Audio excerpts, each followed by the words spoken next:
పితృదేవతల్ని ఆరాధించడం కోసం ఈ 15 రోజులు, పితృపక్షము అంటే 15 రోజులు, శుక్లపక్షము కృష్ణపక్షము అని చెప్పి మనం ఒక మాసాన్ని రెండుగా విభజన చేస్తాం. అలా విభజన చేసిన దాంట్లో ఈ కృష్ణపక్షం పాడ్యమి నుంచి ప్రారంభమయ్యి అమావాస్య వరకు ఈ పితృపక్షము అని పిలుస్తాము. సామాన్యులు దీన్ని పెద్దల అమావాస్య అని పిలుస్తారు. అమావాస్య రోజు అంటే పెద్దల రోజులు అంటారు అన్నమాట. ఈ 15 రోజుల్లోనూ కూడా పితృదేవతారాధన అనేది విశేషంగా చేస్తాం.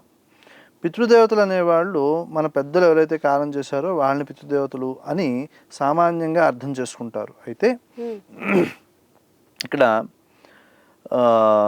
వసు, రుద్ర, ఆదిత్య ఈ రూపాలలో ఉన్న దేవతలు మనం ఇచ్చిన దాన్ని మన పెద్దలకి వారి ద్వారా అందిస్తారు.